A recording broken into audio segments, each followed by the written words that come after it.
So hi friends, welcome to BS learning classes. Friends, जैसा कि आप जानते हैं हमारा प्रीवियस लेक्चर कल एंड हो चुका है, जिसमें हमने लास्ट में प्रीवियस ईयर क्वेश्चन आंसर देखे थे। ठीक है, और आज से हम फ्रेंड्स देखेंगे न्यू चैप्टर प्रागैतिहासिक संस्कृति। फ्रेंड्स, ये चैप्टर इतना कंफ्यूजिंग है कि कई बार आप जब बुक के थ्रू पढ़ते हैं तो आपको कई सारी चीज़ें नहीं समझ में आती हैं। तो मेरा प्रयास रहेगा कि ये सारी चीज़ों को आपको एक फ्लो में और एक स्टोरी टाइप में बताने का, ताकि आपको समझने में इजी रहे। मैं अपने अनुभव से आपको इसको इजी बनाने का काफ़ी प्रयास करूँगा। तो चलिए फ्रेंड्स, शुरू करते हैं। प्रागैतिहासिक संस्कृति, इसी में आगे फ्रेंड्स, इसी को आप यूं भी कह लीजिए, यही चैप्टर है हमारा पाषाण काल, यानी कि स्टोन एज। ठीक फ्रेंड, तो चलिए शुरू करते हैं। देखिए, सबसे पहले इसमें अगर हम एक चर्चा करें कि भारत जो वर्तमान में हमारा देश का नाम है, इसका इतिहास क्या है, इसके ऐतिहासिक नामों से थोड़ा सा परिचय करते हैं। तो प्राचीन काल में भारत के विशाल उपमहाद्वीप को भारतवर्ष अर्थात भारतों की भूमि कहा गया है। ठीक फ्रेंड्स, कुछ विद्वानों के अनुसार ऋग्वैदिक जन भारत के नाम पर इस देश का नाम भारत पड़ा। अब ये दोनों बातें क्या हैं? देखिए, पहली बात, जो भारतों की भूमि कहा गया है, महाभारत काल में शकुंतला के पुत्र भरत के नाम पर इस देश का नाम भारत पड़ा। पहला तर्क ये है। और दूसरा तर्क ये है फ्रेंड्स, हमने ऋग्वैदिक काल में जब देख रहे थे कि छोटे छोटे कबीले मिलकर के एक जन का निर्माण किए थे, तो वो जन यानी कि जो बाद में जनपद का रूप बना, एक जन था जिसका नाम था भरत। याद आ रहा? भरत, उरु, ऐसे करके पुरुष ऐसे थे, तीन चार। वैसे बाद में ये कई मिलकर 16 महाजनपद बनते हैं। तुर्वस भी था उनमें से। तो फ्रेंड्स, उनमें जो भरत जन था, एक मान्यता ये भी है कि उस भरत जन के नाम पर इसका नाम भारत पड़ा है। भागवत पुराण के अनुसार, पुराणों के अनुसार हम देखेंगे फ्रेंड्स, एक चीज आपको बता दें, जैसे हमने चंद्रगुप्त मौर्य के टाइम पे देखा था कि पुराण का नेम और यूनानियों ने क्या कहा, यानी कि विदेशी स्रोतों से जो बातें हमको मिलती हैं उन पर हम थोड़ा ज्यादा ध्यान देते हैं।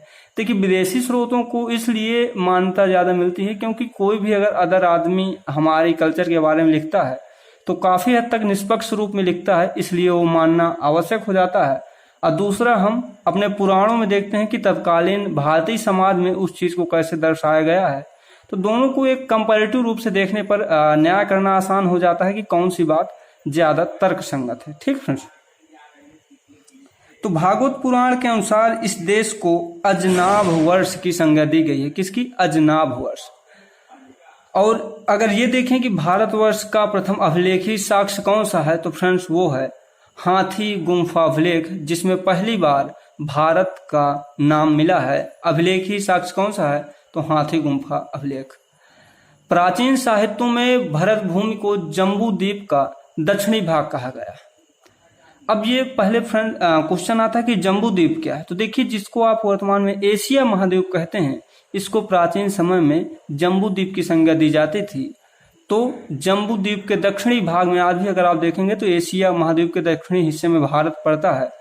तो उसमें कहा गया है कि जम्बू द्वीप के दक्षिणी भाग जो है, ये क्या है? भारत भूमि कहा गया है। ईरानियों ने इसे हिंदुस्तान और यूनानियों ने इंडिया कहा। ये बात आप याद रखें फ्रेंड्स, यह मोस्ट इम्पॉर्टेंट है। कई बार क्वेश्चन पूछ लेता है कि ईरानियों ने भारतवर्ष को क्या नाम दिया है और यूनानियों ने क्या नाम दिया है। तो दोनों चीज जानना, इंडिया नाम किन्होंने दिया है? तो यूनानियों ने।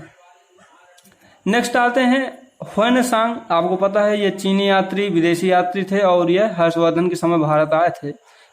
इन्होंने अपने जो ग्रंथ लिखा था उसमें इन्होंने क्या नाम दिया है? इन्होंने भारत का नाम यिनतू नाम से बताया है।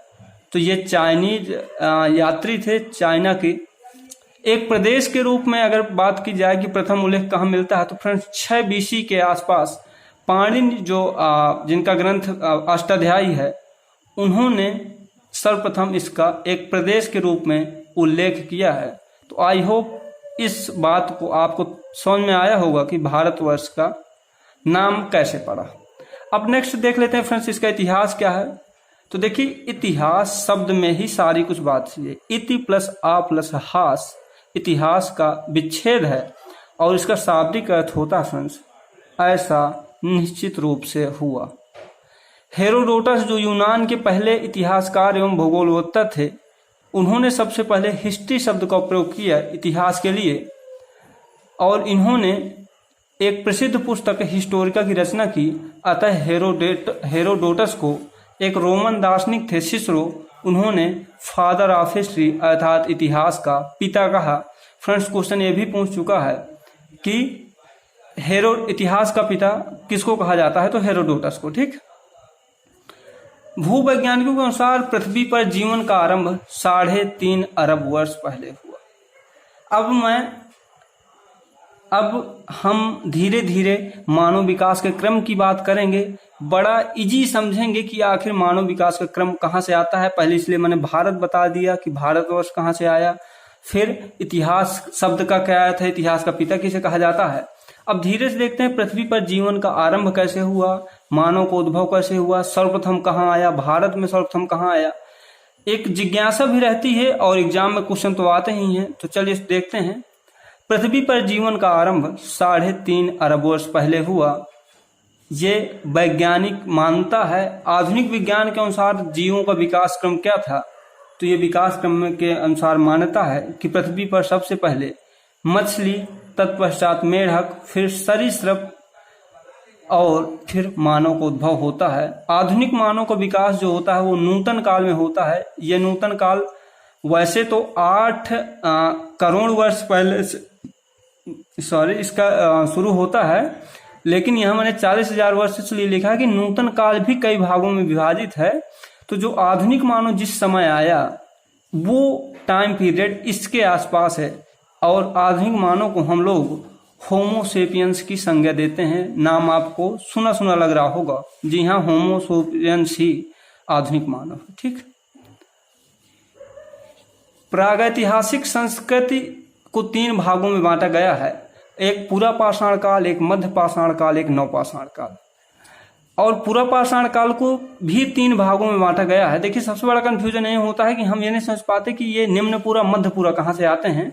तो सिंपल समझिए, प्रागैतिहासिक संस्कृति कितने भागों में, 3 भागों में, पूरा पाषाण, मध्य पाषाण, नवपाषाण। फिर पूरा पाषाण काल 3 भागों में, निम्न पूरा, मध्य पूरा, उच्च पूरा। इनका टाइम पीरियड आगे लिखा है, आप देख सकते हैं। तो चलिए देख लेते हैं कि पूरा पाषाण काल का पहला स्टेप निम्न पूरा पाषाण काल, इसमें क्या घटनाएं होती हैं। तो फ्रेंड्स यह मानव के विकास का उषः काल था। एक ऐसा सुबह जब मानव का उद्भव होता है और पहली बार जिसका उद्भव होता है, तो ये कौन सा टाइम था, निम्न पूरा पाषाण काल। लगभग 25 लाख वर्ष पहले अफ्रीका में पहली बार मानव धरती पर अवतरित हुआ। तो ये मोस्ट इंपॉर्टेंट क्वेश्चन है कि धरती पर मानव सर्वप्रथम कहाँ आया, तो अफ्रीका में आया। ये बात आप याद रखेंगे।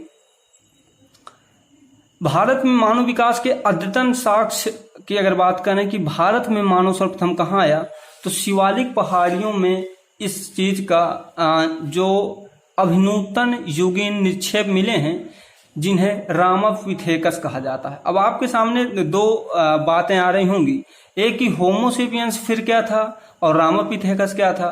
तो देखिए आधुनिक मानव जो था वो था होमो सेपियंस। होमो सेपियंस ये आधुनिक मानव था। भारत की चर्चा करें तो भारत में कहाँ मिला, तो यह शिवालिक पहाड़ियों में मिला। भारत में इसका क्या नाम दिया गया, तो इसको रामापिथेकस कहा गया। महाराष्ट्र की एक जगह है फ्रेंड्स बोरी, उस स्थान से 14 लाख वर्ष पहले मानव उत्पत्ति के साक्ष्य मिले हैं। तो फ्रेंड्स निम्न पूरा पाषाण काल में मानव की उत्पत्ति के इतने साक्ष्य हमको मिलते हैं। आई होप आपको ये समझ में आया होगा। नेक्स्ट है फ्रेंड्स मध्य पूरा पाषाण काल और उच्च पूरा पाषाण काल। तो इस वीडियो में फ्रेंड्स इतना ही। नेक्स्ट वीडियो में हम देखेंगे कि मध्य पूरा पाषाण काल क्या था, उच्च पूरा पाषाण काल क्या था। तो फ्रेंड्स इस वीडियो में इतना ही। Thank you.